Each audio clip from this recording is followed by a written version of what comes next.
Graça e paz, mais um Teologando a Palavra de Cristo, capítulo de número 16 do Evangelho segundo São Lucas, do versículo de número 19 até o versículo de número 31.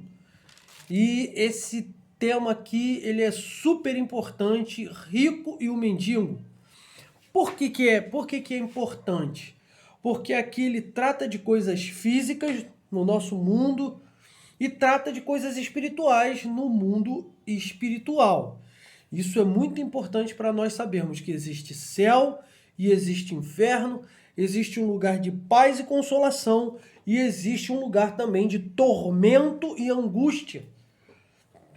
Existe também aqui na Terra esse movimento aonde as pessoas elas transitam e tem a oportunidade aqui de fazer algo pelos outros e os outros fazerem algo por elas, de tal forma que colaborem também com isso para poder ir para o céu ou para o inferno. Então suas decisões normalmente elas te levam para o céu ou para o inferno, né?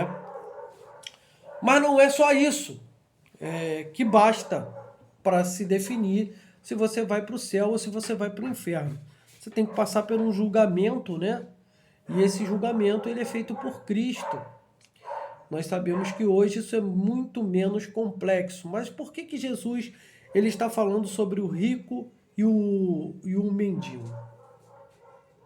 Ele está falando concernente a isso porque os fariseus eles acreditavam que aquelas pessoas que tinham posse, que tinham dinheiro, que eram pessoas prósperas, que essas pessoas é que eram dignas do reino de Deus, porque se Deus dava riqueza para elas, se Deus dava prosperidade para elas, se Deus não deixava com que elas passassem nenhum tipo de necessidades, então essas pessoas eram muito abençoadas por Deus, por serem muito abençoadas por Deus, tinham direito aos céus. Ao passo que um mendigo, ele não era abençoado por Deus, né? Ele vivia aquela vida miserável, medíocre, e então era uma pessoa merecedora do inferno, porque Deus não estava do lado dela. E isso nós vemos aqui que não é real. Por isso Jesus traz essa ilustração bem clara para que eles pudessem entender. Então, o texto ele diz o seguinte, eu vou falar assim mais livremente, não preso totalmente ao texto, que fica mais. Quero fazer um resumo. Então é um mendigo, é o rico e um mendigo que se chama Lázaro, tá? Não é o Lázaro, irmão de Maria e de Marta, ok? Não é aquele Lázaro que Jesus ressuscitou. Esse é um Lázaro da história, ok? Então esse rico ele tinha de tudo e Lázaro jazia à porta do rico. E o rico nunca dividiu, nunca incentivou, nunca deu nada para ele, ok?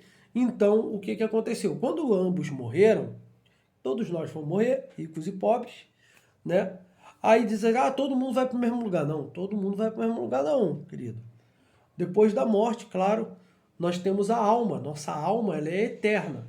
Independente da onde você for ficar, a sua alma é eterna. Ok? Se você vai para o céu, a sua alma é eterna no céu. Se você vai para o inferno, a sua alma é eterna no inferno. Passando por angústias, passando por dor e passando por uma série de outras coisas. Então, quando eles chegam lá, o mendigo chega no céu, o rico chega no inferno, e aí eles começam a viver ali, o rico tá lá sedento, o rico tá lá passando pelas angústias todas, e o interessante desse texto é que diz que o pessoal que está no inferno consegue ver as pessoas que estão no céu, e as pessoas que estão no céu conseguem ver aquelas pessoas que estão no inferno. Então o rico ele chega e fala assim para Abraão, diz que é o seio de Abraão, né? Aonde ali há consolo e conforto da parte de Deus para os seus servos. Ele diz assim para Abraão, Abraão, pede para que Lázaro molhe a ponta do seu pé, a ponta do seu dedo e lance a água, uma gotícula de água aqui na minha boca, porque eu estou aqui nessa sequidão, está muito ruim ficar aqui. E aí Abraão diz, olha, é um abismo entre você e nós, e isso não tem como fazer isso. E aí ele fala assim, ele fala, olha, deixe-me então retornar aos meus e dizer como é aqui, para que eles possam ser salvos e vá para aí. Aí Abraão ele diz o seguinte, olha, se eles não acreditam na lei e nos profetas, muito menos acreditará em alguém que ressuscitou. Ok? Então esse é o conteúdo geral ao qual está sendo abordado aqui. Então o conteúdo geral que está sendo abordado é simplesmente o seguinte, é definir o que leva a pessoa para o céu, o que leva a pessoa para o inferno. Será que existe céu e existe inferno? Outra coisa, as pessoas do inferno conseguem ver as pessoas do céu e as pessoas do céu conseguem ver as pessoas do inferno?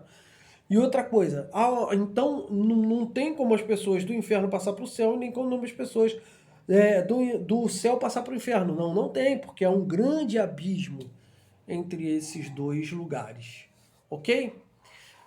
Fazendo um resumão do versículo 19 ao versículo 31, é simplesmente isso, e eu quero fazer duas perguntas no final para que você faça uma autoanálise. Os fariseus então consideravam, como eu já falei, que as riquezas eram uma prova de justiça pessoal. Jesus os surpreendeu ao contar então essa história do mendigo doente e foi recompensado após a morte. E o conselho de Abraão, ou seja, foi para o céu, foi para o paraíso. E um homem rico, ele foi castigado com o inferno, apesar de ser uma pessoa com riquezas aqui. Mas por que ele foi mandado para o inferno? Ele foi mandado para o inferno porque ele era rico? Não, ele foi mandado porque tinha riquezas? Não, ele foi mandado para o inferno porque era uma pessoa egoísta, só pensava nele mesmo, não pensava em Deus e não pensava nas pessoas, ok? Então ele se recusava, então, naquele momento ali, a alimentar Lázaro, recolhê-lo ou cuidar dele também. O homem rico, apesar de suas grandes bênçãos materiais, ele era uma pessoa dura de coração. Quanto temos não é tão importante quanto o modo como usamos as nossas posses. Agora eu tenho duas perguntas para você, para que você faça uma autoanálise, tá? Qual é a sua atitude em relação ao dinheiro e aos seus bens materiais? E a outra é, você os guarda de forma egoísta ou utiliza o que tem para ajudar outras pessoas? Isso importa bastante. Ok? Que Deus esteja a abençoar, então, a nossa mente, o nosso coração, que nós possamos entender essa palavra maravilhosa da parte de Deus. E se você tiver alguma pergunta a mais, faça a pergunta, eu vou estar te respondendo dentro desse texto. Fiquem todos na graça e na paz. Até o próximo Teologando a Palavra de Cristo.